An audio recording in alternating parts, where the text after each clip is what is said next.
Good evening and welcome. And we're so glad to see you here.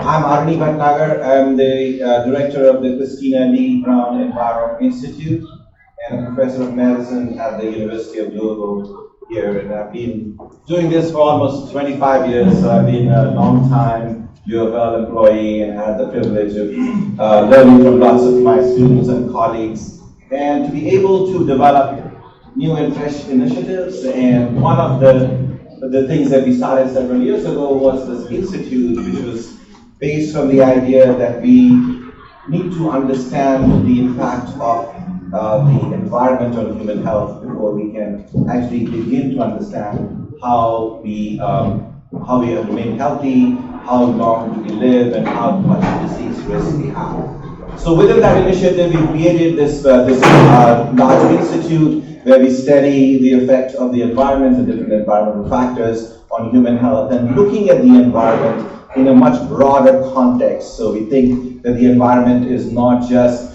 exposure to different chemicals and different chemical conditions, but it is part of the sum of the total conditions that we live in, our social structures, our natural domains, our individual choices, all of that we create around us as a unique environments for ourselves, and we call that the Envirome. And that's why we call this the Envirome Institute, which is an analog to the genome. And in trying to understand systematically the effect of the environment, we look at how it is that we interact with nature, we interact with society, and we interact with ourselves to create this world around us, which is a key determinant of our health and well-being and longevity and disease risk. In part of this, in this initiative, we have to be out in the real world and be interactive and be communicative with the community around us, the neighbors, the students, the people of the city. We want to work around the places that we live, using Louisville as a canvas to be able to understand how communities work together and come together and thrive, and which particular environmental set of conditions that are conducive to human health and well-being, and what can we do to improve those conditions, to be able to accrue benefits for human health, to be able to prevent the onset of chronic disease, increase resilience in communities and in individuals. And as a concrete example of this worldview, we have made an effort to be able to do things in the real world. I know as academics, we are faulted for being in our own ivory towers and in our own little constrained worlds, but we have made a deliberate attempt to break out of those constraints and domains and to be in the community and with everybody else, co-producing knowledge and co-learning together so that we can create a healthier and safer communities. One of the advantages that we have is that we can understand, we can evaluate, we have the tools to be able to get information systematically, to be able to learn from our work and our mistakes to then do things better and differently.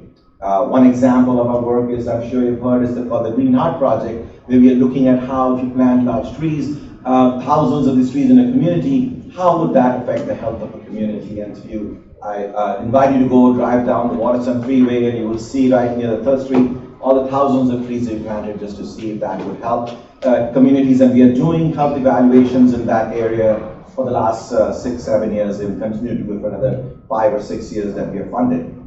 We have created small, dense green spaces. We call them urban oases, like the Trader Microforest. We know that a problem in a city is the heat island effect. We know that the city heats up and then it doesn't cool up as much as the suburbs, and so we need to do something to be able to mitigate, at least in a small measure, the amount of heat that we face in the urban core. So to test how effective these small plantings of trees or dense plantings of trees would be, we have created the Trader Microforest, which is between 5th and Ali, and I welcome you to, or invite you to go see our initiative there.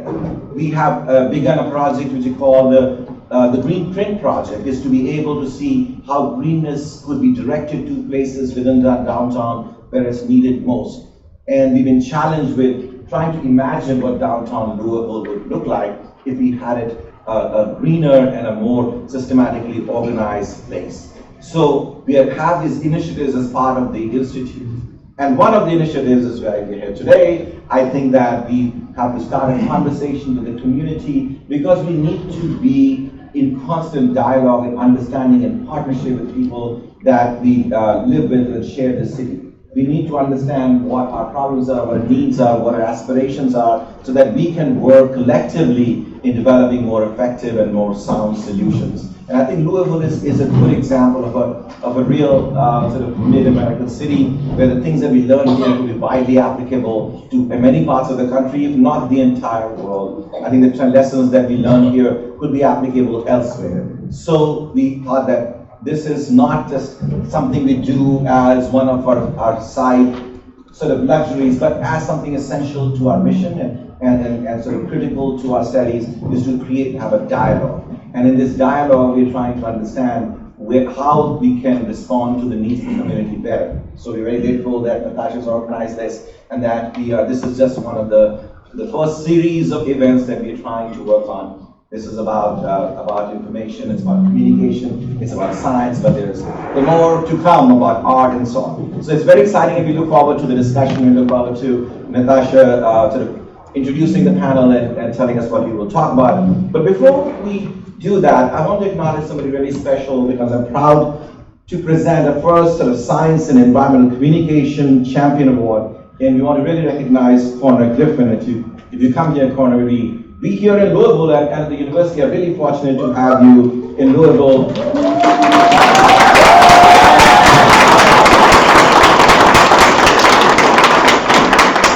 All the work that you do, all the environmental coverage that you have done all these years, I know it takes a lot.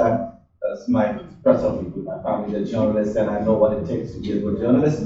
But I mean, you've gone the extra mile. You've gone there to look at how the changes of environmental changes impact people and communities, and how that could be conveyed in a way that's really accessible to people. And then you've been able to develop this whole portfolio of really innovative reporting, and we couldn't be more proud to have you in our community. And we hope you stay in our community and continue to work here. We need sort of young, energetic people who will, carry the torch forward. We have, great legacy from people of environmental reporting. Jim's been there for 40 years, and he's always been an inspiration to us all. And so I think you will be the next torchbearer. We will be more proud to actually be able to recognize you for that. So, thank you. Thank you.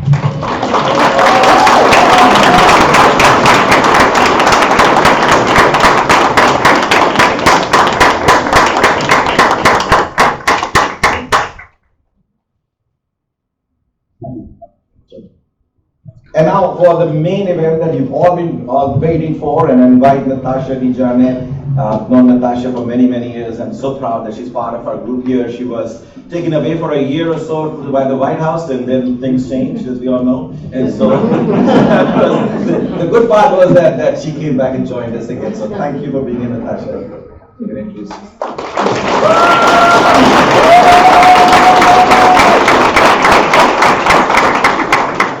My heart is warm to look out and see all of you. Thank you all so much for being here. I understand that there are chairs forthcoming, so hopefully those of you that are standing, if you're not standing by choice, hope you'll have a seat soon. Thank you all just so much for being here. I have a couple of housekeeping items first before I go through a quick list before we get to our amazing panel. First, Flannery O'Neill, I have your card, and I cannot see you. All are very blurry to me. Okay, Flannery, please come to me afterwards for your card. Thank you. And then if you all need restrooms are right through this lobby area and to your right.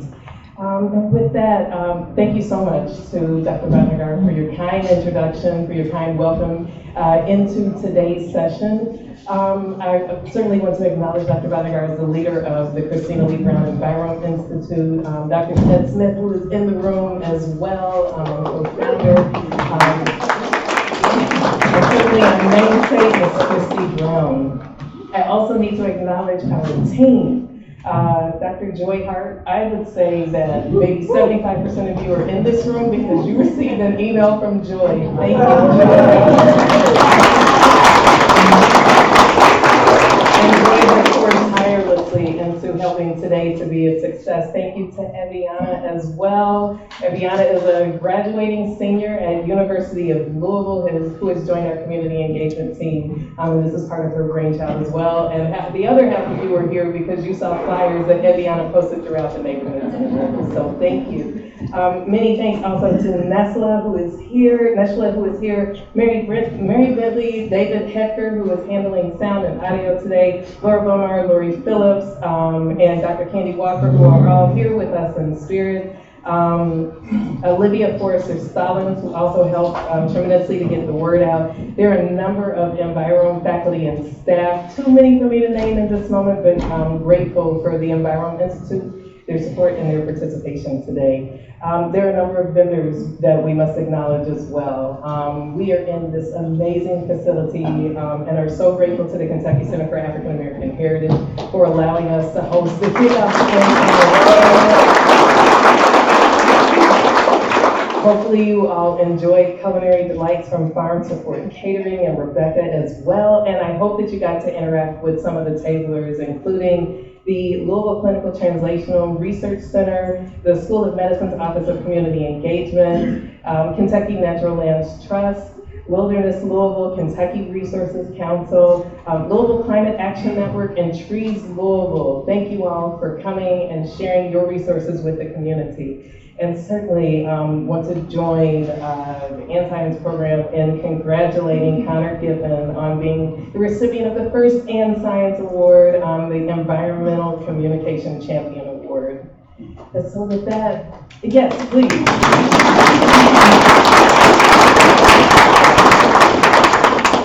And so with that, I'll share with you just a little bit about what the vision for Ann Science is. I want to get out of the way really quickly so that we can hear from this esteemed panel of experts.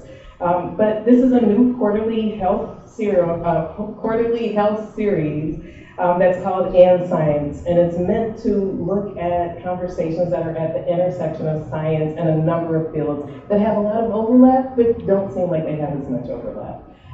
So it's ampersand science, and so this is communication in science, and there will be other topics. You can also put your name before it. It could be Natasha and science. That is why it is situated as such, because science is all of us. So through this event, we are bringing science into the community and having really interesting and unique conversations. The best part of the conversation is going to be when we open it up for audience Q&A. So go ahead and be thinking of your questions. Tonight's topic is communication, and it is a topic of great importance day in and day out. But the ways we receive our news is what contributes to the validity of such news that we receive. The way we receive our news contributes to how we assess its credibility. So it is not by accident at all that we are standing in front of a barbershop. So in the back of the room is a barbershop exhibit that comes from Ed Hamilton, the esteemed artist here in Louisville. His family owned a barbershop and a dry cleaners. And so barbershops were places where lots of communication was shared. In addition, today, we get a lot of our news from social media. In addition, I want to point out here to the left, to my left, there are exhibits of the Louisville Defender. It was a Black newspaper established here in Louisville in 1933, and I say was, but it's still active. And it offers insights on the African American experience. So that's another trusted source of communication. But again, today, many people are getting their headlines from social media. But also today, there is an erosion of trust in science. And I'm not saying they're totally related, but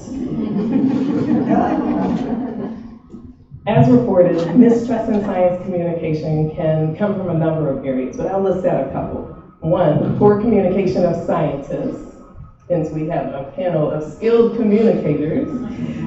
Two, the public's lack of understanding in the scientific process. Again, that comes from a lack of communication from scientists.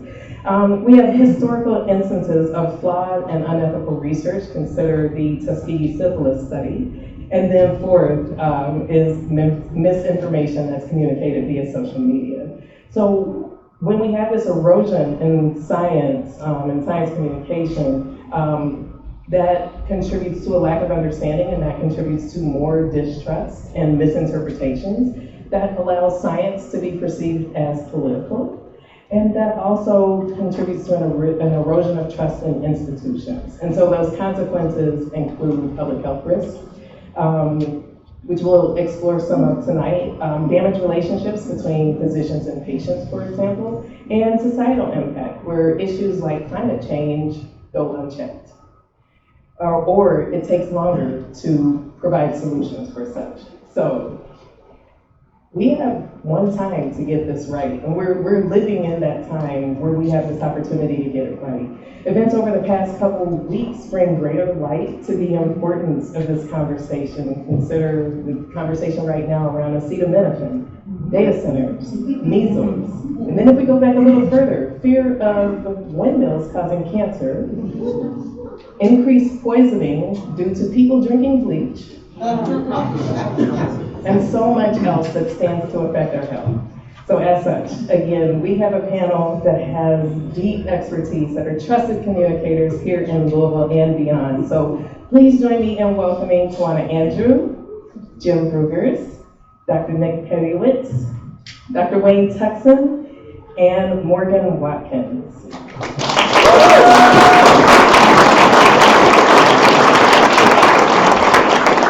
This is absolutely a riches of fortune to have a dream team panel to lead this discussion. Unfortunately, there is no time for me to adequately provide their bios and share with you all of their credentials. We have some of that information that is shown here in the slides, but we'll start with a question to the group. Where that will allow you to introduce yourself, to share a little bit about your work and how your work is at the intersection of science and communication. How about if we start with Tawana, then we'll go to Wayne, Jim, Nick, and Morgan. Okay, so hi everyone. I'm meteorologist Tawana Andrew. I work for Wave News. So if you are for some reason up at 4:30 through 7 a.m. in the morning, I'm sorry. But you'll also watch me talking a lot about weather, so that is perfect intersection between science and communication right there, because I'm literally trying my best to tell you what I think the weather is going to be for the day. Sometimes I'm right, sometimes I'm wrong. If I'm wrong, forgive me, please. And that is a big part of my job. Another big part of my job outside of the television aspect of everything is I go into schools, I talk to kids about what I do for a living, I talk to them about weather in general and try to inspire them to get into STEM. And outside of that as well, something I do come on the side for fun, if you listen to me on WFPL on Friday mornings, I do a segment with Bill Burton, and I've been doing that since 2018. It's one of my favorite parts of my week, going into the research myself, finding a way to break very complex information down into a way that everybody can understand as best as they can. No, sorry. I'm used to being at the end, being a retired colon and rectal surgeon. I'm Wayne Tuckson. Perhaps better to know what I do so you'll stay away from it. Now that I'm retired, though, I'm involved more in the health policy issues. I also have the pleasure of hosting a show called Kentucky Health on KET, and I'm sure Morgan may mention this, but if you have not, please feel free to donate to WFPL and to KET. As you may not have heard, we're kind of a little tight for money right now, so please. But on the show Kentucky Health, I have the pleasure of having experts, many of whom are in this room with us today, come on and help us as we try to demystify the complex concepts regarding the causes and treatment of diseases and how seemingly unrelated factors such as health policy and environment affect our health. So it's been, again, thanks to the efforts of many of you here, and too many of me to name, we're able to get that job done. So, but that's who I am. Me? I'm quite sure how this is going to work here with the microphone. But anyway, thank you for having all of us here and taking on this subject. It's really important. So my Louisville journey, my Kentucky journey began on December 27th, 1999 when I came here from California to cover the environment for the Courier Journal. And I did that until 2018. And environmental justice was a big part of that, coal communities and burning coal, and it was I was filling in a legacy. I was continuing a legacy that began many, many years ago with the Bingham family, and then I was very proud to do that. But then in 2018, I went to join Inside Climate News, and since then, many people thought that I moved away, retired, or whatever. But I've been kind of going around everywhere from the Houston Ship Channel to the Louisiana's Cancer Rally to little communities in Indiana and Pennsylvania, covering the global plastics crisis, covering coal issues as well, and basically covering climate full time. So. But I have taken a step back in December. I left the full-time employment there, and this year is kind of just refocus myself and try to figure out what comes next, if there is something that comes next, and just take care of myself. So, but thank you for having me. I appreciate it. Hi, everybody. My name is Nick Holowitz. My students call me Dr. P. Just call me Nick. That's fine. I can't tell you how great of an honor it is to be here. So thank you so much to Natasha and Joy and the Environment Institute. I mean, oh my gosh, what a wonderful opportunity to engage with these wonderful folks about expressing matters. About me, I'm a full professor in the Department of Communication. I've been here for 10 years now.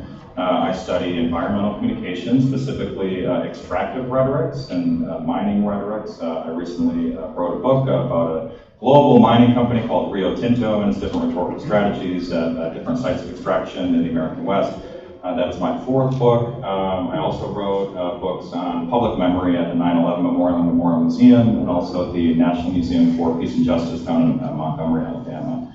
In addition to that, I'm also a third-year law student at the University of Louisville Brandeis School of Law, and I'm interested in environmental law and land use and mining law as well. So thank you so much for having me. Hi, I'm Morgan Watkins. I cover environment and health for Louisville Public Media and the Kentucky Center for Investigative Reporting, which is part of LPM. I came to Louisville. I talk loud. I came to Louisville in 2016 from Florida. I've been working for a local newspaper down there covering local government. I came up here to work at the Courier Journal, covering state politics, and had a great time doing that, covering state and national politics, which often, especially around COVID, did intersect with public health a lot. And then a couple years ago, I moved from newspapers to radio, and about a year ago, I took on the environment beat. So the last couple of years, my beat has suddenly become all about science communication. So that's been fun and hard. Awesome. I hope that you can hear the depth and the breadth of the expertise that's represented here on this panel. Thank you all for being here and for sharing. So we'll dive into a few questions, and then we're going to open it to the audience for Q&A. So each of you work in areas that use communication to share scientific information with people, ranging from individual patients in some cases to the broader public. What are some of the key strategies that you use to translate highly technical information to these different audiences? How about if we start with Tana and then Queen?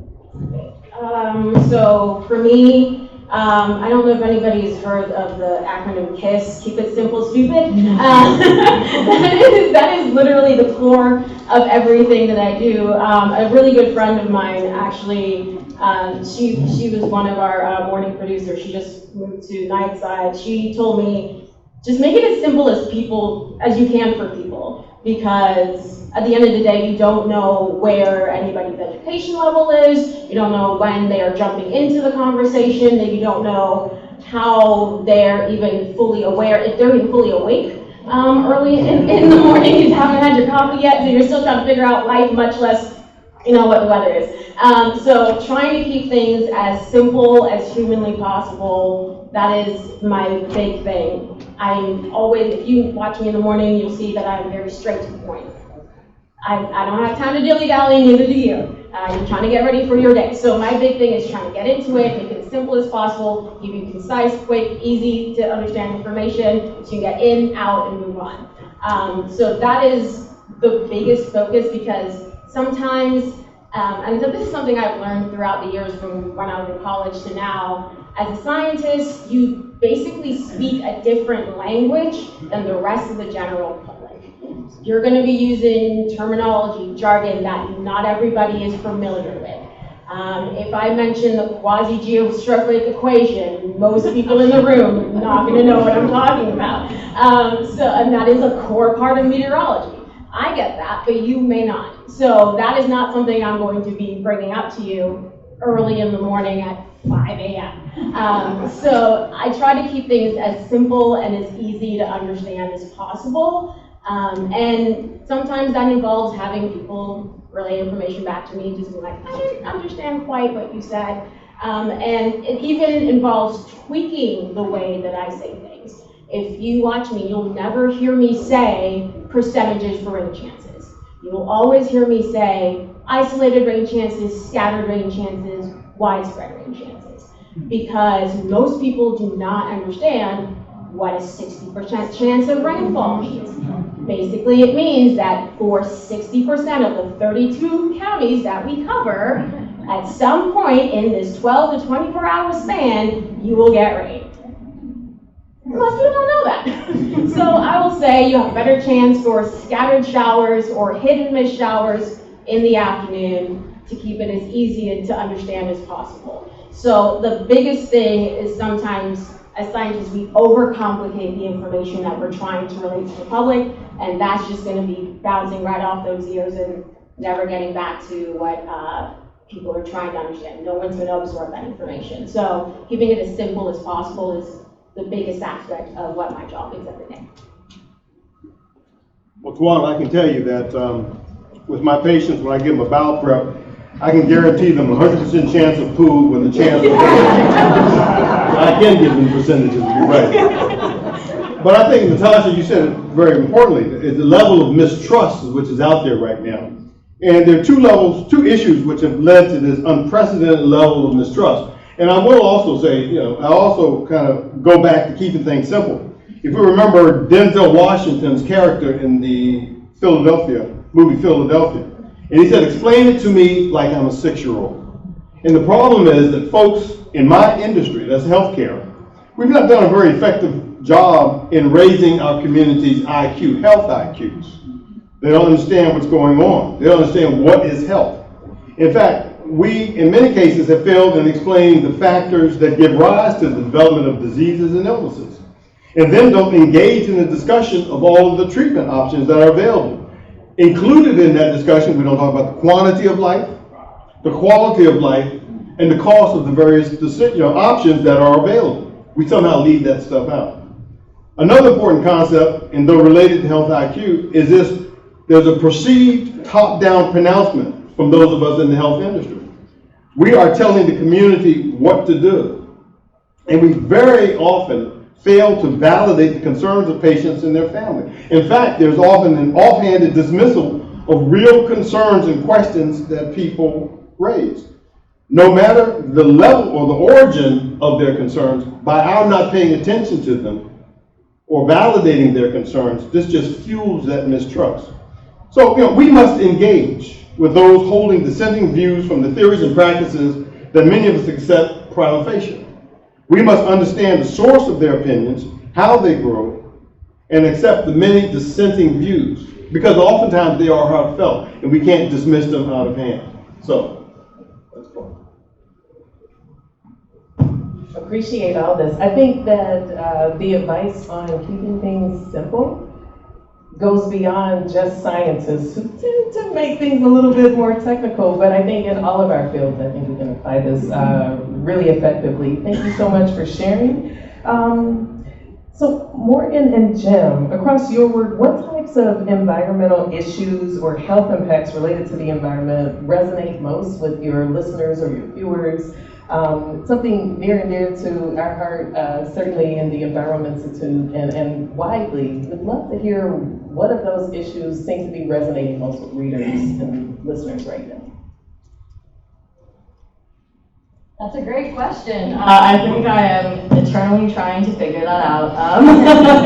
And so is every other news outlet that's trying to keep people listening. I know the COVID pandemic was definitely a moment where it was like this unprecedented, like breaking news health event, and people did care. Like people wanted to know about it. It was like a way, it was like the ideal situation for a journalist in terms of like, not what was happening, but like, oh, there's a thing I can report on that's going to matter to people directly today, right now. Like people were coming, like they wanted the latest info, like that kind of situation, like when we do have like spikes or like suddenly we start seeing posts about bird flu and stuff like that, I do think people are interested in that. I see interest when something like that pops up, and trying to let them know like how worried should you be. I see a lot of interest in pollution issues, like whenever I've written about that or I've seen colleagues that covered the environment before me write about that, those stories often would do really well. Like people are interested in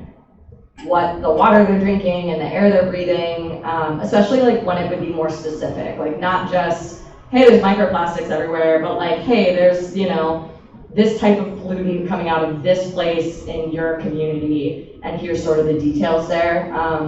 And I see like, I mean, I saw that this year with Senate Bill 89, which rolled back protections for waters in Kentucky. People were all over that. Like people were interested in it, they had questions about it.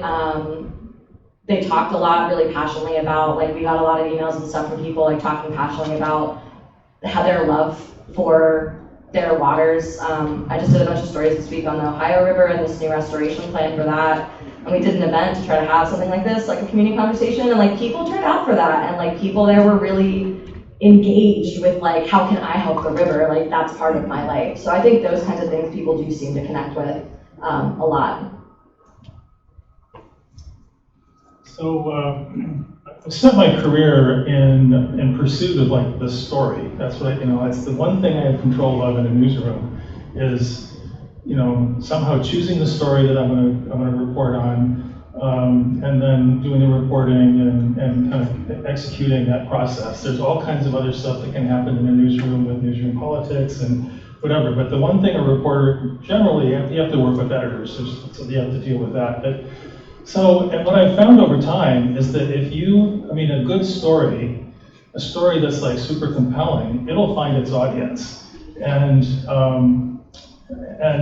fortunately, for the last 7 years, when I was working in Inside Climate News, I was insulated from actually having to pay attention to what they call metrics in a newsroom, which is like how many people are actually reading your story.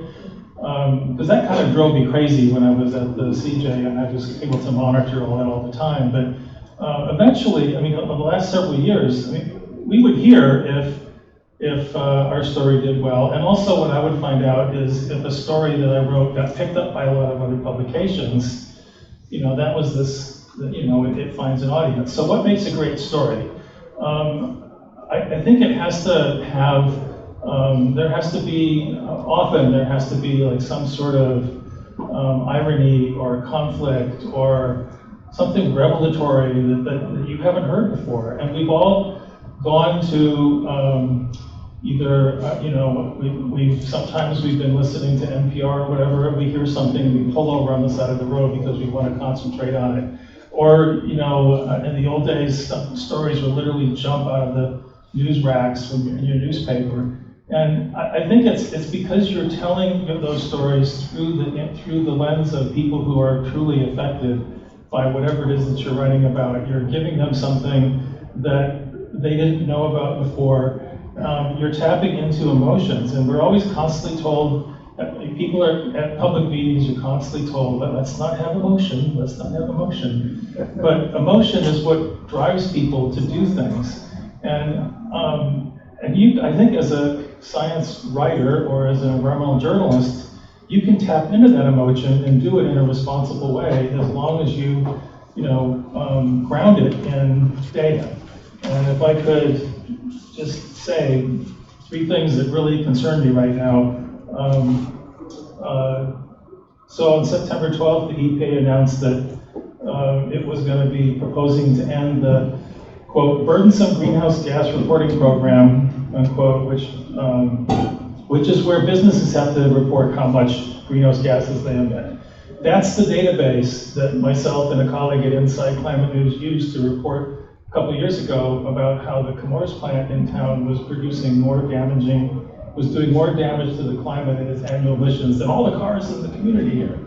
So without that data, where's the public going to go to get that information? Where's the journalists going to go? Because you have to ground these stories in fact and data.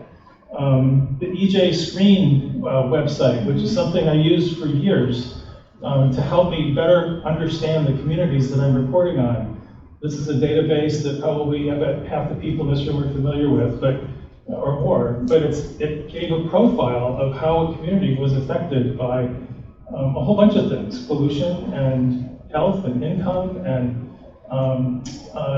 so that's been. I went and tried to check it out yesterday. It's not available. And this Columbia University recently noted that the law school there noted that all the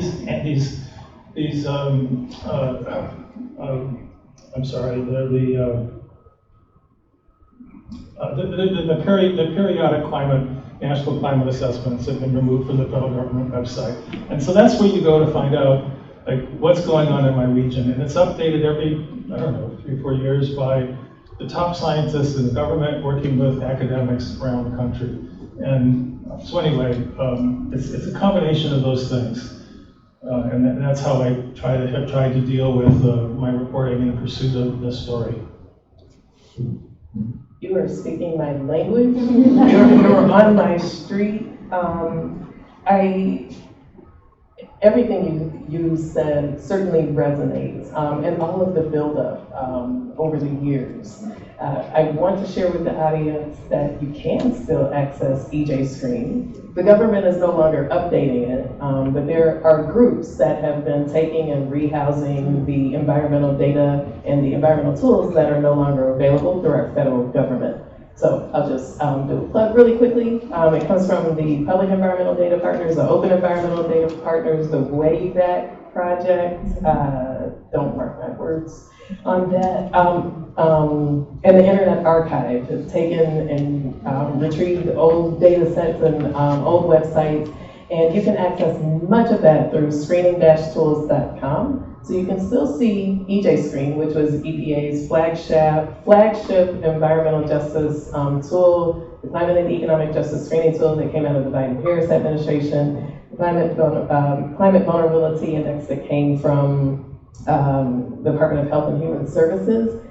But the challenge is, as James shared, is that those data sets, though the websites can be rescued, the data is not going to be updated. The data is not available through the government, and it is not going to be updated. And I know I'm a Debbie Downer. I'm going to move us deeper into a challenging space. We're just going to go all in right now. But those types of tools can help inform decision-making in communities and can help you to know where there might be an issue. If something is coming to your community, is this a problem? Is this a burden? What is already being experienced in this community? I think that leads us really well into a discussion on public discourse. So when public concerns arise, what communication approaches can groups most effectively use to express dissent and affect change? So this question is for Nick and Jim and others. And in addition to that, what are some examples of some successful public protests on environmental issues, and what are some unsuccessful ones that we might be able to learn from to inform future actions? So how about if we start with Nick and then back to Jim? Yeah, it's a great question, thank you. Well, dissent and social change can always happen at any moment and at any place. I've studied rhetorics of social change and social protest in different contexts. From rhetorics of dissent at the People's Climate March in New York City to the social movement associated with the families of the victims of 9/11 and those down in Montgomery, Alabama, associated with the Justice Initiative led by Brian Stevenson. For the purposes of this particular question, though, I think I'd like to focus on the importance of public hearings and comment periods, right, as unique opportunities for dissent. And I've seen this in a few different instances in my research, and I can talk about a few of them that have been effective. One has been in Salt Lake City, where publics have organized during public hearings and comment periods where the state of Utah was trying to expand what's called the State Implementation Plan, basically to allow the Bingham Canyon Mine and Rio Tinto to emit more pollution. What was unique about that particular event was, boy, you think about a public hearing, you think of it as a civil place for productive dialogue and reasonable argumentative exchange, but boy, folks really showed up for that kind of event. I mean, people were chanting, people were bringing posters and things like that. It was like rock and roll protests. And so that was kind of cool because what it did is it disrupted the decorum, the expected decorum, which is a Ciceronian concept in the rhetorical tradition for how folks are expected to behave in particular places and spaces. And so I think that's one opportunity, right? Due process matters, right? And public hearings and comment periods are really good examples of that. Another example of that is in Superior, Arizona, a place called Oak Flat. This is a place of ongoing and unfolding cultural genocide, where a subsidiary company of Rio Tinto is actively trying to mine land that is sacred to the San Carlos Apache. And they are, I think there's currently an injunction on it, but you're gonna have to check me on that. But there have also been public hearings and comment periods for that initiative. And did those San Carlos Apache folks go silently through the night? No, not at all. So they did the same sort of thing, but what was unique about the way that these American Indian actors were protesting was they were using it as a decolonial site of engagement. So they were using all sorts of different sort of rhetorical strategies to de-link, right, systems of modernity and colonialism from place and their lived experiences by invoking arguments of place and identity and memory that I think were pretty powerful. And I think another example that maybe hits home for a lot of folks here is the unfolding data center controversies, right here in western Louisville and then also in Oldham County and groups like We Are Oldham County. And what's really cool about that is that this is also obviously another example of where folks are using public hearings and comment periods for as sites of protest. But it's also like planning and zoning and land use initiatives, right? And which is really cool. And it's another opportunity for this kind of discourse to occur, and I'm still learning about it, so maybe you all can educate me during Q&A. So those are some of the things that come to mind, and I'll stop there. Yeah, public hearings actually will draw journalists to come cover those when they might not otherwise. And it also, I mean, it's one of the places where you'll see television journalists show up and actually cover something because they can see people doing something, hear people talking, and everybody's in one place, so you can kind of get in and out of the story fairly quickly. But if I understand the question right, I mean, it's like, what are people from the community supposed to do to try to break through? And it's really hard. I mean, I think we're fortunate in Louisville that the Courier-Journal, after I left, there was a period of time when they didn't have someone cover the environment, but then they did bring someone in to cover the environment. It's Connor, and he's really digging deep in these stories. And so that's fortunate. We've got Louisville Public Media, which is, it's doing really well. That's, what is it? What's this? You were defunded, but not Defeated. So that's really good, but you can't really, I think people can't really count on journalists to carry that whole burden. So people have to they're gonna have to figure out how to come up with their own communication strategy, how they're gonna engage people on social media, how they're gonna go door to door. That's an area of like social science that I don't know a lot about. I've kind of observed it for a lot over the years. But more than half the country gets I think pretty much all their news on social media these days. And so And I think that's, how do you break through on that? It's hard. There's these algorithms that play up certain things and downplay other things. And it used to be I could post one of my stories on my Facebook page, and it would get a lot of extra page views on our website. And then now that doesn't seem to happen anymore because they've really downplayed that. So I think it's taking initiative, doing the research on your own. Base the research or base your what you're trying to accomplish in science, base it in fact, and then just get out there and get people out there to try to try to put forward whatever policy change that you're trying to do. Much appreciated. This is a highly relevant topic, as Nick pointed out, with what's going on with data center in West Louisville, and the number of environmental concerns that our communities are facing that you brought forward as well, Jim. Digging a little bit deeper into environmental justice. So Jim, Wayne, Morgan, how has your reporting on environmental justice shaped public understanding and public policy? And then what have you learned across time about the intersections between environment, health, politics, and justice? Let's start with Jim, and then Wayne, and then Morgan. So I had done some environmental justice reporting in California before I came here, around the big refinery in Richmond, California. And when I got here, I discovered that there's this complex of chemical plants in Louisville, in this area known as Rubber Town, and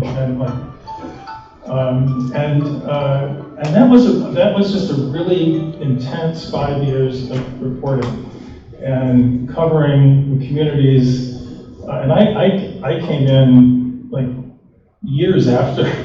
This was an issue long before I came. And so I just kind of got dropped into this, and I just saw that a super active community, multiple groups, academic leadership, and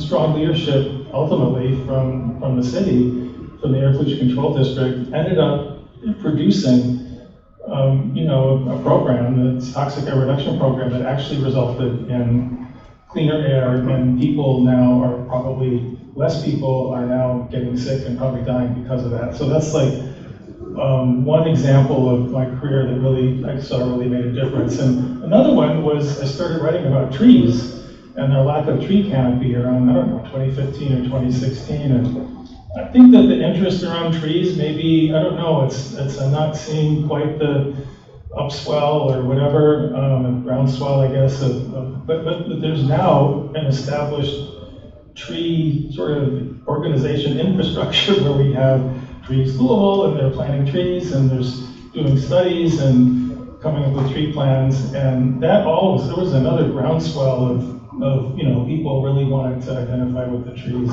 So those are two things that I think people can make a difference. That's great.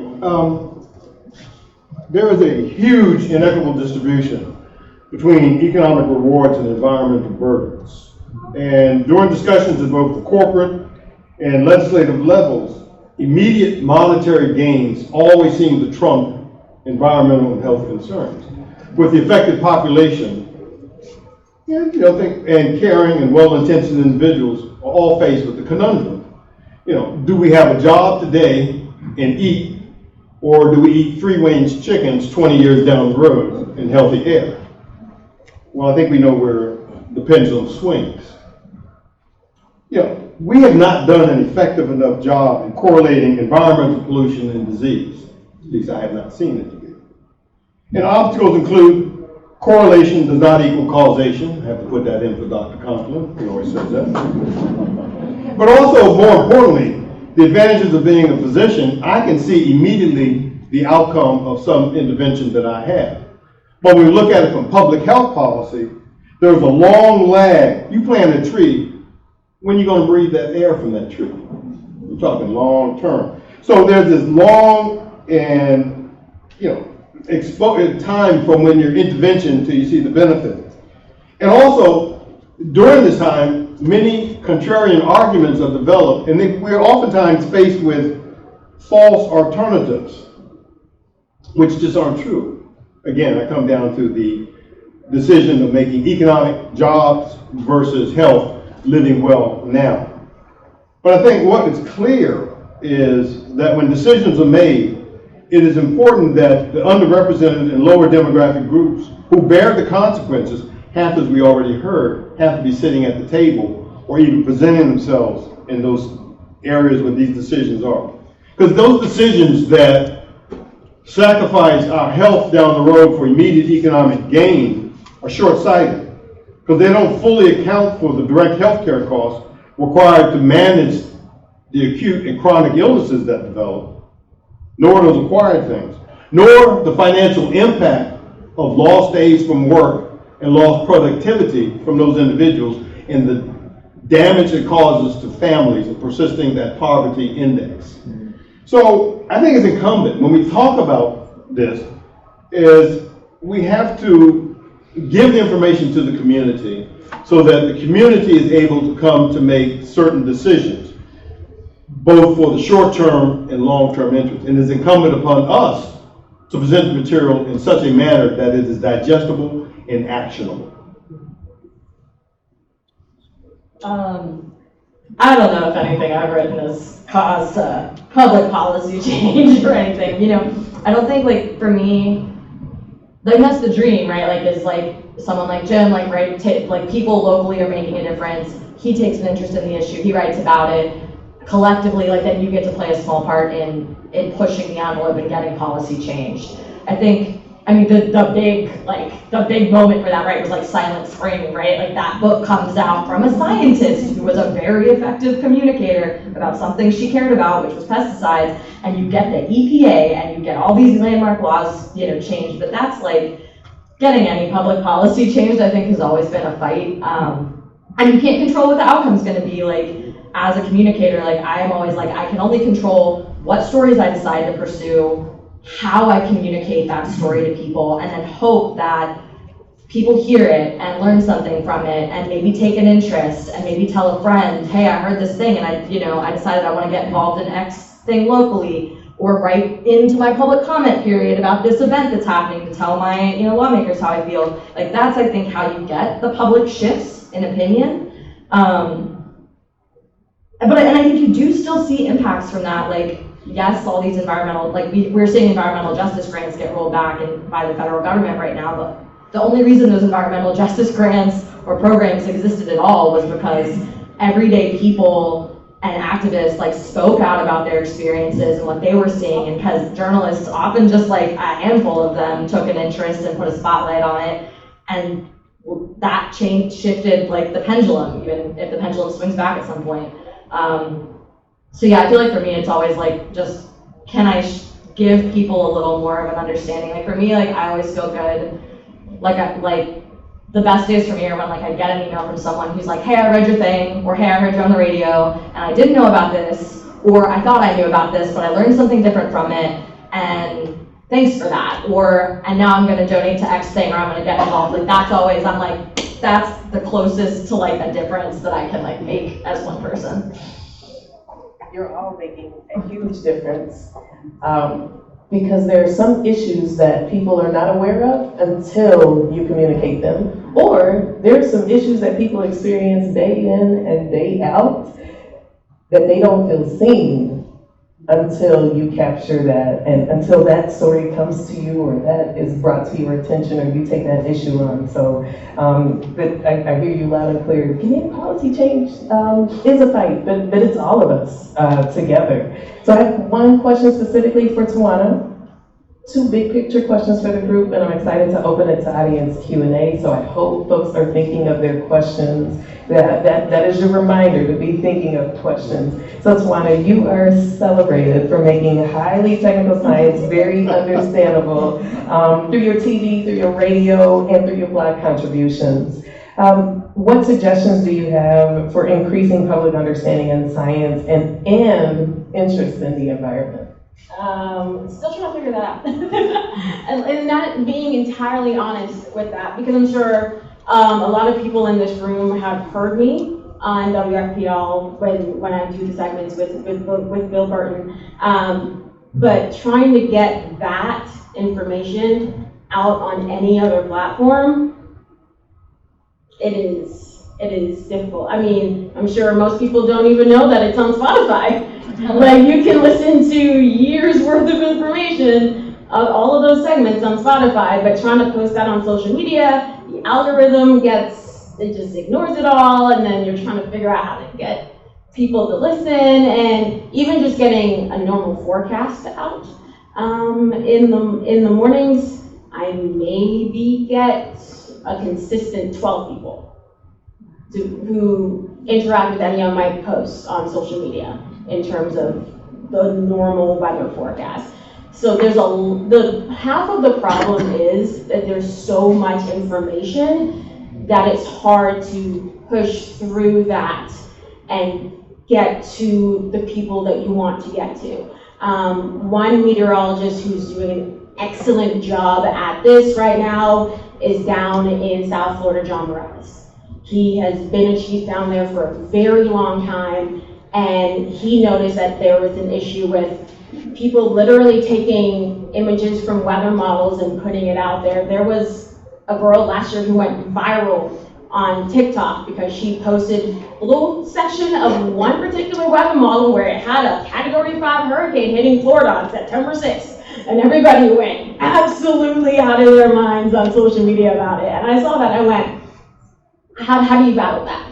Because it has, 3 million views, and I am one meteorologist in the middle of Kentucky, and I'm like, how do you fight that? Because it's not like the information that she has is incorrect, it's the context of it is entirely missed. Because one model we run is not an entire forecast. There's a lot of nuance that goes into that. So trying to find ways to go through and break through the noise is very, very difficult, but because there's a lot of information out there, and not all of it is wrong, some of it is entirely wrong. It's just trying to get people to connect with that information in a way that they're going to come back to you for it. For example, I have a really good family friend that whenever he sees anything on TikTok, he will come to me and he'll be like, so explain this. He saw a video about purple rain, and I was like, was the rain in the bucket? Was the rain actually falling from the sky? And he was just like, it was in a bucket. And I was like, if it's not actively falling, you don't see it actively falling, maybe it's not entirely true. He's like, oh, okay. We had a nice little conversation a couple of weeks ago about something he saw about contrails. And he was just like, well, this is impacting our environment. I'm like, yes, it is. He's like, well, cirrus clouds make it warmer. Kind of yes and no. So diving into how it's the education part of it. That's the big part. Is not because here's my thing. In social media, everyone is just very like I need to get my point across, and everybody else is wrong. But there's an important part in the gentleness of education and just sitting down one-on-one with somebody and connecting with them. And that you're going to go a lot farther with interacting and getting someone to understand what you're trying to say if you connect with them in that way than if you are just yelling and screaming like most of the internet is nowadays. So trying to find that balance between properly educating people, communicating overall, and then trying to get accurate information out there, because of course there's just so much, is a balance. And I think it's a balance that we're still all learning to get through. That's why I like going to schools. That's why I like to talk to kids one-on-one. That's why I like doing events like this, because it's that connection. Because I'm sure now, hopefully, all of y'all are going to wake up, not tomorrow, because I'm going to be on TV tomorrow, but on Monday morning and watch me and get your information that way, because we now have that connection. of it. It sounds like a call to order, but it also speaks to the integrity and the character with which journalists approach their work through educating, communicating, and ensuring that it's accurate information that's being shared. So that brings me to a big picture question for the whole panel. And I think that leads really well into this. What has contributed to the devaluing of science? And how can communication affect change? I hear lots from the audience, so I think there's a lot to cover here. How about if we start with Morgan? Yes. Jim, Wade, and we'll go around this, pushing out with Tawana. I saw you put me first on this one, and I was like, but no, like, I mean, there's a lot of factors. I think a big one is, like, what you were just talking about, like the spread of misinformation and disinformation. Like, a lot of it's just people, honestly, just you see something, and you see a scary post about vaccines, you knee-jerk hit repost, so I gotta let people know about this. Like, but there are also disinformation campaigns that purposefully have been, for years, sowing mistrust in scientists, in science. That's difficult to combat, and it certainly was happening before the internet, before social media took over, but that technology has enabled the spread of that kind of stuff with a scope and a speed that is unprecedented, and just a volume of stuff. And you know, like you mentioned at the beginning of this event, like the scientific community makes mistakes, journalists make mistakes, like we're human, science is all about like trial and error and testing hypotheses. There is a history of hurting marginalized communities and individual people. But I think especially like with the way that we communicate now, especially online, like you can zero in on one mistake or one thing from the past or something that just happened, and it gets blown up into this idea of like, oh, this is all of it. Like this is signaled to, this one mistake is signaled to as a reason not to trust the science at all. But it's like paired with this complicated factor of we also are very trusting people. I think that's why we believe what we see on social media. Like I do it too sometimes, and I'm like, wait, like, you know? And I think like another barrier is just like scientific issues can be hard to understand. And it's a human response to like tune out or downplay something that makes you feel inadequate, not smart enough, feel out of your depth. And so I think that is like, I mean, I run into that a lot with stories where I have like hit my anxiety level because it's a new topic, and then I like try to look into it, and then I'm like, oh Lord, I am not equipped to understand this topic, nor am I equipped to tell anybody else about it, nor an entire community of listeners. But I think like that's why I really appreciate being able to talk to experts, especially ones who like are willing to sit down with me, and I'm like, please, I don't know anything, let's say I know nothing about this, let's explain this, like break it down to me, for me, so I can break it down for other people. I know that it's become kind of a joke to do your own research online, but I do think like if we can do more about showing people like how to do your own research well, like 'cause people will put in the time, but ideally we want people putting in the time going to being able to figure out sources that are reliable to spend their time on, not going down social media rabbit holes or like YouTube videos by people who don't know what they're talking about, ideally. So I think like the more that we can do to bring people into the process of science, how did I figure out as a journalist that this was correct and this wasn't? How did you figure out this breakthrough, like study that you've done? Like what work went into that? I think bringing people inside of it helps you understand it, and then helps you trust what you're being told. I also think just make it fun. Like honestly, I wish we had more, like I want to do more adult field trips, like science experiment stuff. Like I feel like when I was a kid in science class, I learned, we got to do experiments in class, and I understood the scientific method, but for a lot of us, we haven't done that in, 20, 30, 40 years, you forget it. And then the magic is gone, and all you're left with is a lot of technical stuff that you don't understand, so.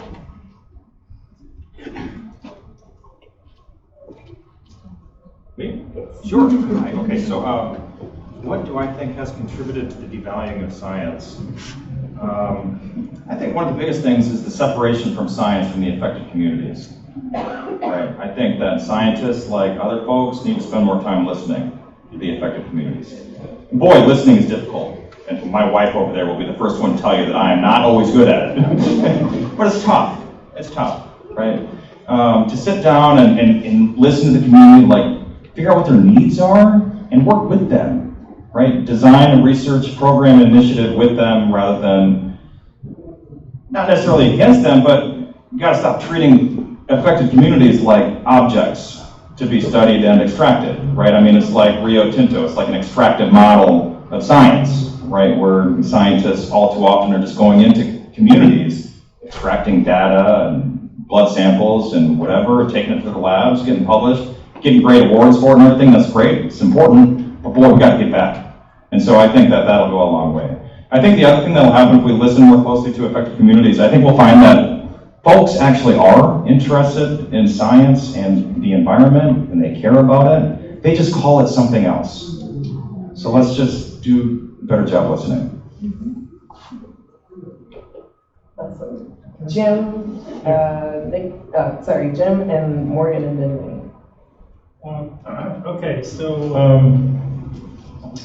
the question seems to be, how did we get to a point where earlier this week we had a president who stood before the United Nations and called climate change the biggest con job or whatever he said. So how did we get to that point? Well, I mean, you have to follow the money. And so Inside Climate News, where I worked, like a year or two before I joined them, they were a Pulitzer Prize finalist for a series that became a hashtag, ExxonKnew.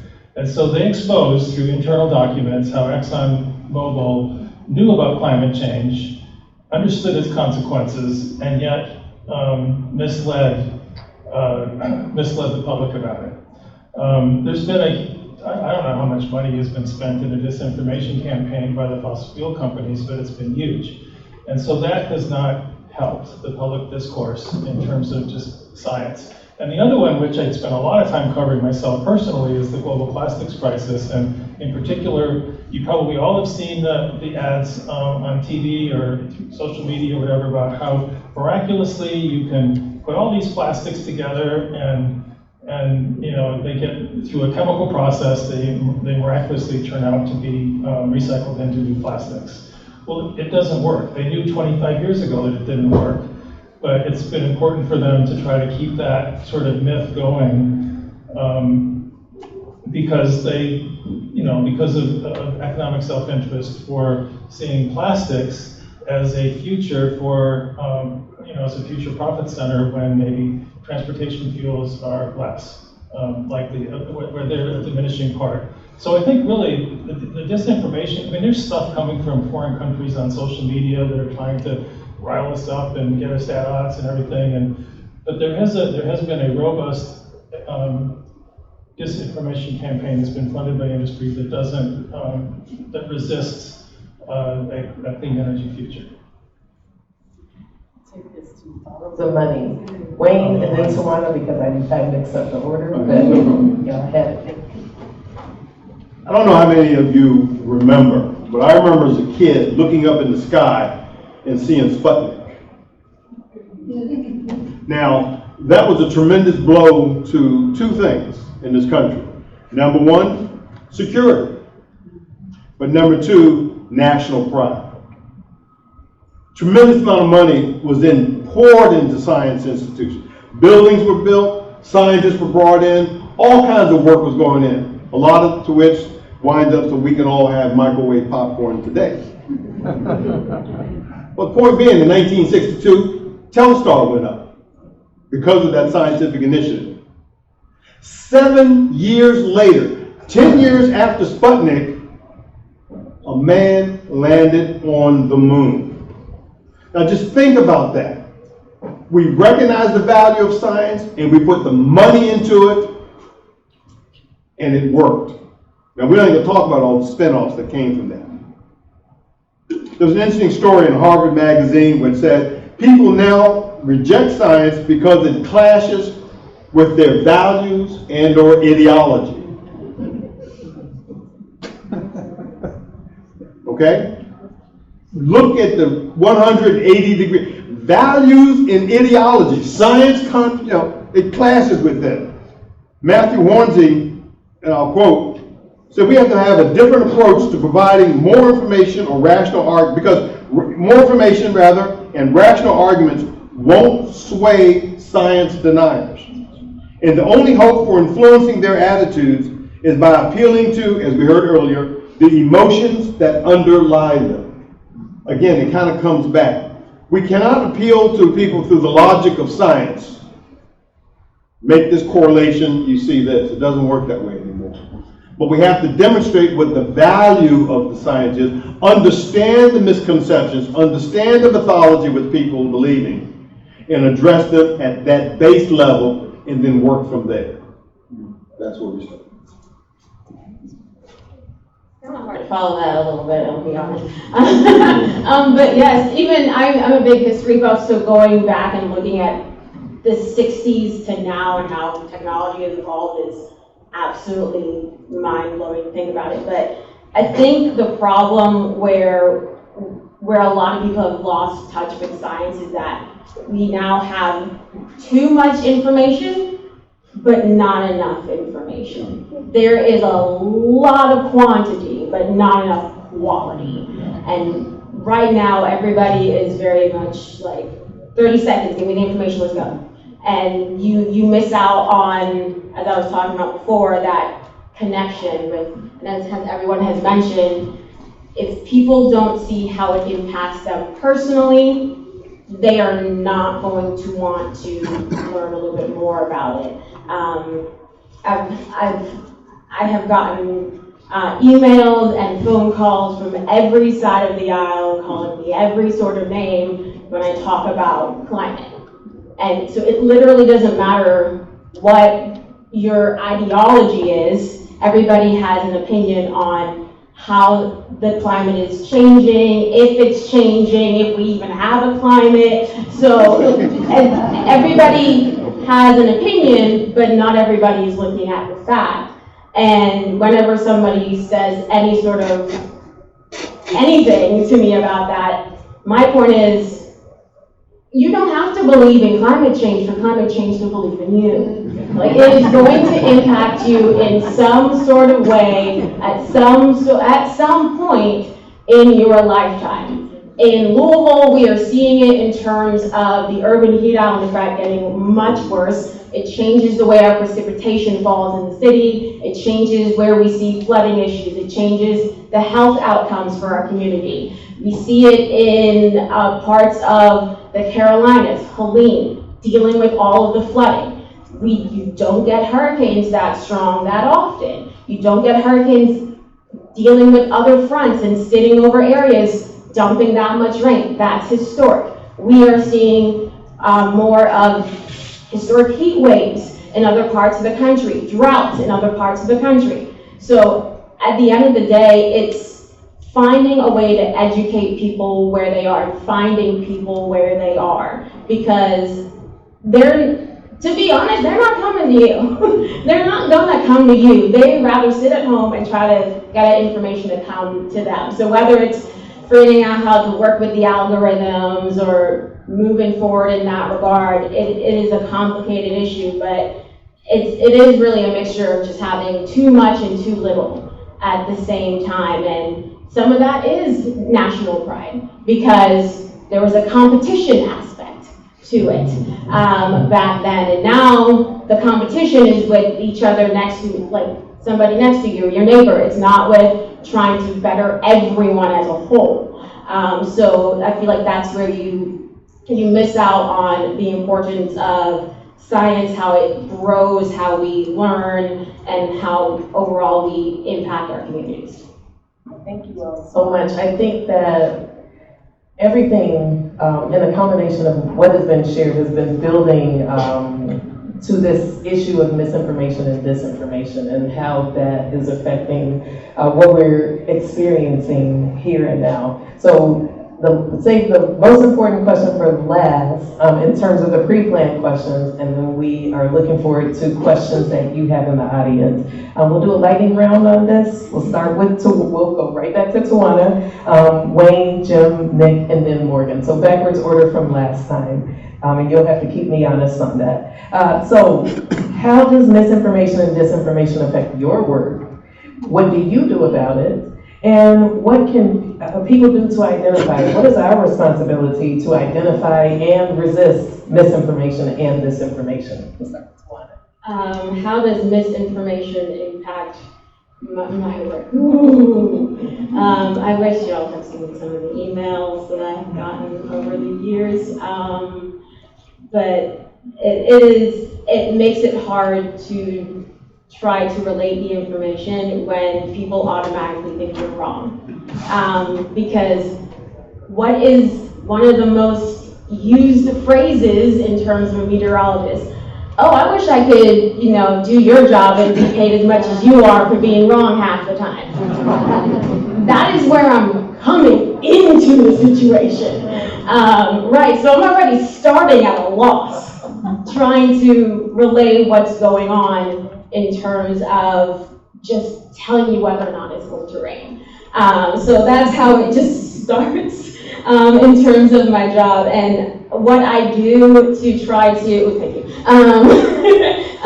what I try to do in terms of relaying that or fighting against it, just working one-on-one education. Sometimes it's just when somebody calls and says something that is entirely wrong, like, oh, you said it was going to rain on my birthday party and it didn't, or you said it wasn't going to rain on my wedding and it did. It's just taking the steps to educate little by little, that one-on-one approach that I mentioned. And also, in terms of identifying and resisting misinformation, just take a second to think about it.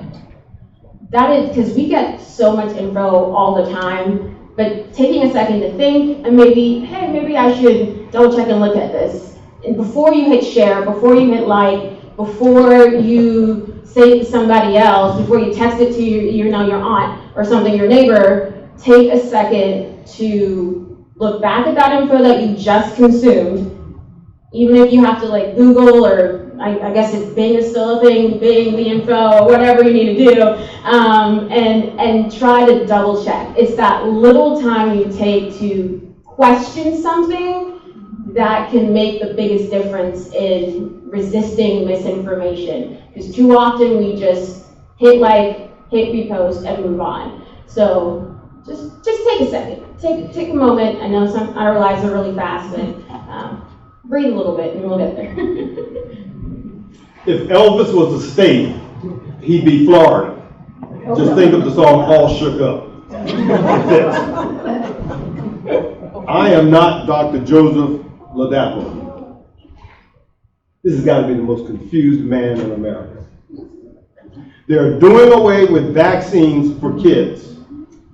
But do you realize that you must vaccinate your dog, cats, and ferrets? I don't have a ferret.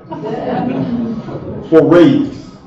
So they recognize the value of vaccination for rabies, but they don't want to vaccinate for measles, mumps, rubella, diphtheria, HIV, HPV, you name it. They don't want to do that.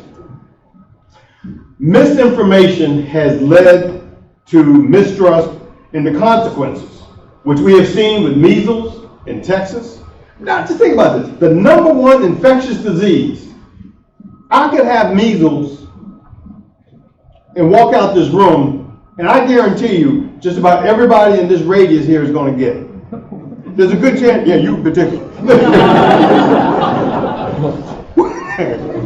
So just think about that.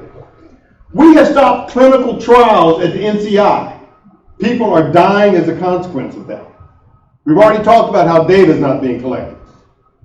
CDC can't talk to us about environmental pollution. And we won't even get into what's happening at the EPA regarding the lack of data that's being collected down there. Like Diogenes, we must look for honesty in the dark.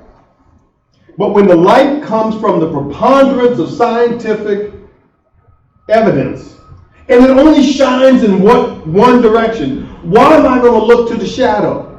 Why do we even justify looking into the shadow? At what time do you say, that's just bullshit? And being a colorectal surgeon, I know it. Trust me on that. We must have honest and open dialogue where we still understand why people are holding on to these misconceptions. And again, we have to meet people at that level. We can come in here with our vaunted opinions of how right we are, and we will be seen as what we are. The nanny state coming in telling people what they do. I'm not arguing against the nanny state, please don't misunderstand me. Because that's why we have seatbelt laws, and people don't drive around intoxicated. But we have to address people where their misconceptions are, how they originate, and then bring them up from there.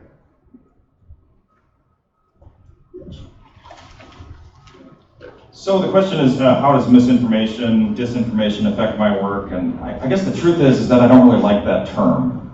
And I don't really like the term misinformation, disinformation, because I think it assumes that there's a right way to talk to people. And I don't really hold that viewpoint. I think that is in part responsible for one of the crises that we see with modern science, right? And that's the technocratic view of communication and science, right? The idea that there's a right and wrong way to talk to people, and that there's a silver bullet out there that'll just, get your message across, and as perfect as you want it to be. And I think that's just the wrong approach. But at the same time, of course, I do realize that there's a growing problem with misinformation or whatever you want to call it. Specifically through social media, right, and the way that it contributes to bullshit. Which is a technical term in the Department of Communication, by the way. Study it all the time. But that is a problem, for sure, and that needs to be studied, and we need to work on it. I mean, my advice to folks is just get off social media.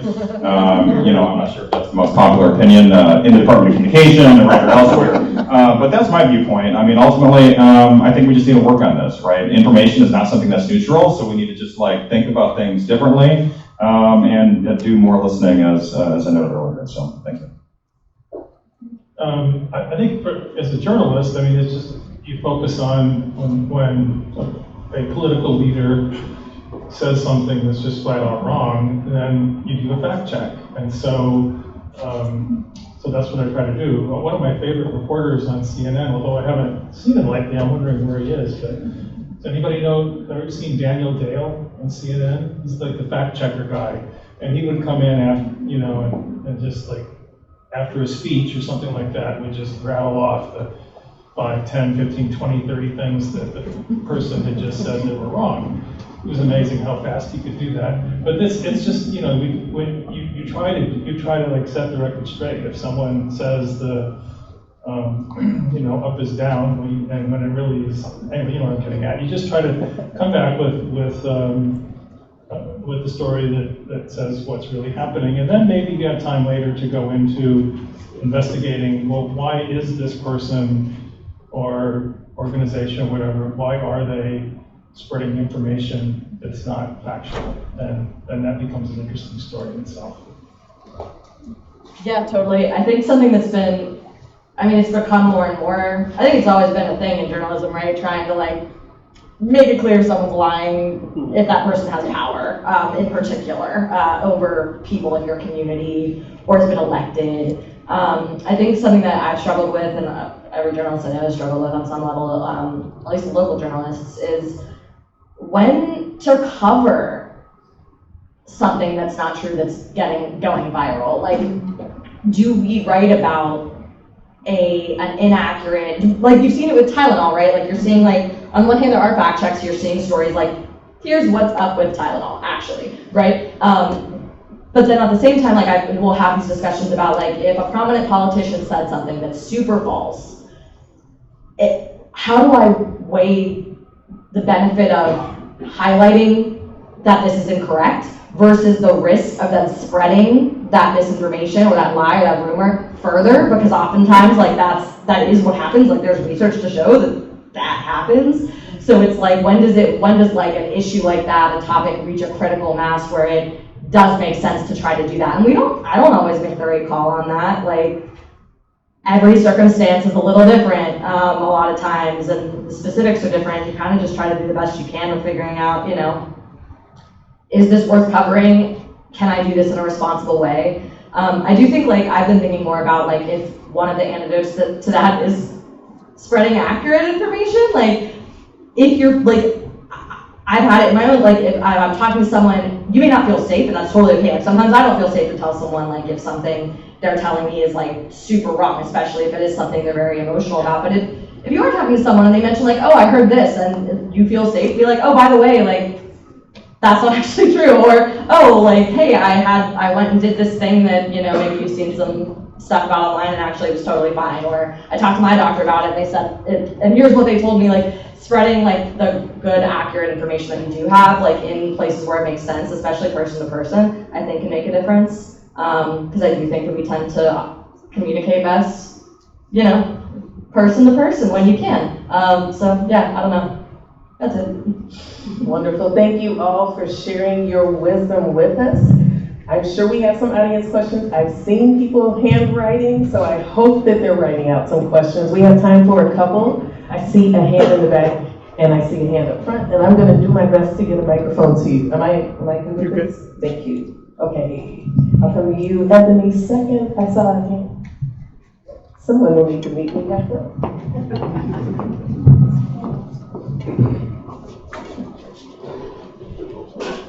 Thank you. First of all, thank you so much for putting this together. Your questions were incredibly insightful. And thanks for being on the firing line. I'll fire at you a little bit more. And the question I'm just following up on is Natasha's, which is what is the responsibility of you guys to provide stories that are accurate and to teach people to understand them? And you brought up a very good point, which is right now with the seat of benefit. And so the president gets up, and I don't care what you think about his politics, he's not a good scientist. And he gets up and he says, look, I know better than all the scientists.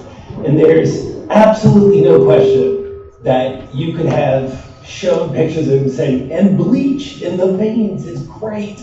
So he clearly is not a credible source. And you could say 2.5 million person study shows absolutely no increased risk. There's another study, very small, showed a 5% increase, not really very credible. And then there's a study that showed a significant increased risk in women who were given Tylenol during pregnancy, that way later on their kids had increased risk of autism, except we know that infections are a risk factor for getting autism. Guess what? You're done.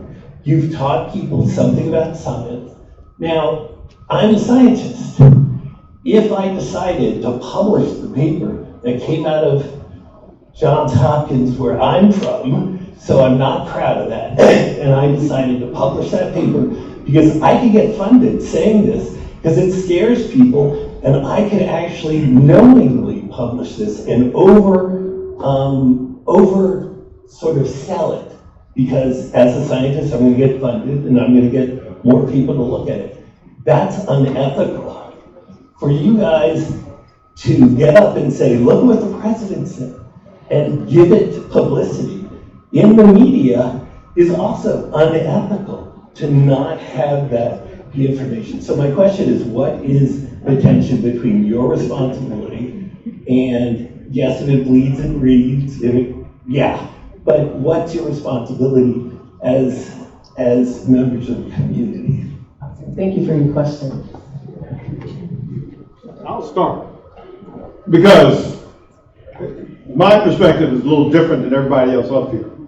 The American College of Obstetrics and Gynecology was very clear in still saying that women who have a fever during pregnancy may take Tylenol. And oh, by the way, if I'm not mistaken, and you'll correct me, being as they say, a brain surgery, not brain, but studying the brain. Colorectal surgeons don't have one, nor do we have olfactory senses, by the way. But nonetheless, we know that the first case report talking about autism was in the 1700s. Autism disorders became more during the 1800s, 1850, Illinois. Tylenol didn't come around until 1955.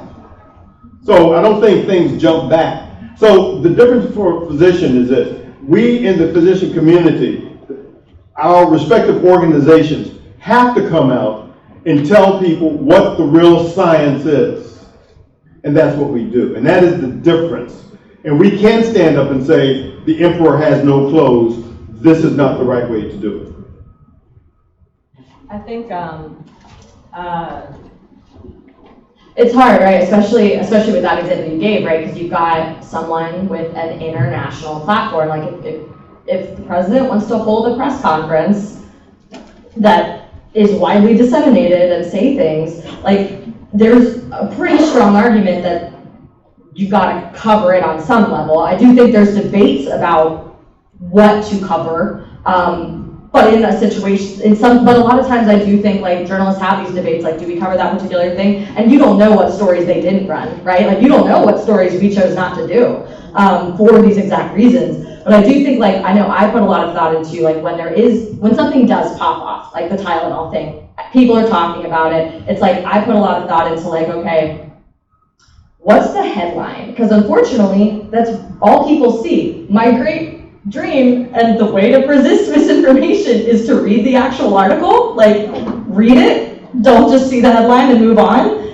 please. Because often if you would read the article, you would like, not always, sometimes the article's bad, but usually they're good. The local articles are good. But like so I'm thinking like, do you write the headline of like Trump claims Tylenol causes autism or increases that risk? Do you write Tylenol is safe despite president's claims? Like those are very different headlines. And I think that those are discussions that are happening in every newsroom. I don't think every newsroom makes the right calls on these things. I do think that it's a valid ethical thing to talk about, and it is something that's coming up. And sometimes you swing and miss on one, and then you learn from it and do better the next time, or you don't. But definitely reach out to people politely if you do have an issue with that and tell us, you know. Please be nice. Right, in case you didn't see that, Tawana pointed towards Morgan, to reach out to Morgan if you have some questions. And Morgan said for you to do that politely. Yes, I'm backing her up. Please be kind to these people because they are doing their daily jobs. They're most of us just doing their best. Absolutely. So we have one more question from Ebony. We are at time, so we'll honor this last question and thank you. Okay, I'm gonna talk fast. So Dr. Tupson talked about the long period of time between intervention and I think you said outcome, maybe you didn't, but I agree with that. What I want to say though is that folks in impacted communities actually have solutions that can reduce impacts much faster than the planting of trees. How do you all suggest science folks communicate with decision makers so that they have a sense of urgency? Are you all seeing this as not within the scope of what you should do, not your place? And I'm saying this because impacted folks are being dismissed left and right when not only we have the lived experience, but we also have the data and the science that is accurate because we have consulted with scientists who want to translate that information for us so that we can use science to actually transform our communities. Thank you, Ebony. Any takers from our panel? I'll jump on this one, just because on the news side of things, it's the day-to-day is trying to hit what the biggest story is, not always what the most impactful story is. So, like most newsrooms have, especially for television, have morning meetings where the biggest headlines get discussed. They figure out who's covering what. A lot of newsrooms don't always have the people to cover every story.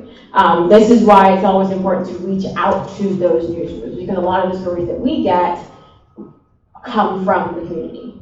And we are only a couple of people, like there's only a handful of reporters in my newsroom on the day side shift. I think there's about 5, if that. So that's 5 stories covered right there.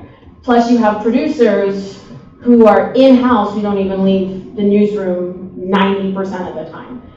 So to be very frank, we can't always know what's going on in your community because we don't always get the chance to be in your community. So this is why advocating for yourself when it comes to news organizations is super important. Because we can't know what you have. what data you have unless you tell us. Because we're gonna have to do the digging ourselves as well. So it helps when you bring that to us, we can look into it as well, compare both sets of data, and then a story can be put out moving forward. But I know it seems like we're putting a lot on the community, but at the end of the day, there's, like one of my stations, there's 5 meteorologists, right? That's basically somebody's covering 24 hours.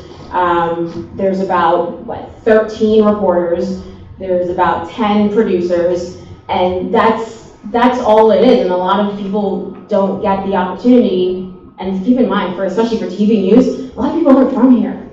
So they don't know the community that they're reporting on sometimes, which is why it's so important for you to find that connection and send that email, because we see the emails. I read most of them. Even if it's nothing in relation to weather, I'm still gonna read it. So it's important to advocate for yourself in that way, and sometimes you're gonna have to do it over and over and over again until you get to that point where you are heard.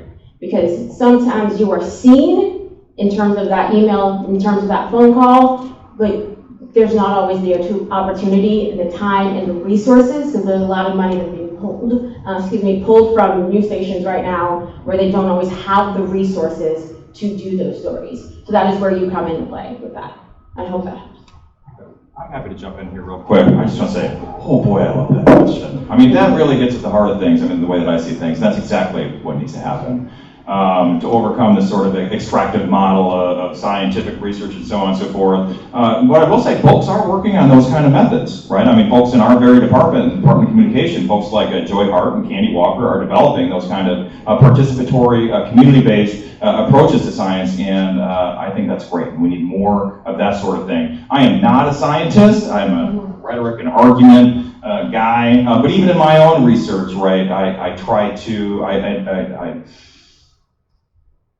I approach my methods through like a participatory model, right, by attending different places and spaces of rhetoric and becoming a participant myself.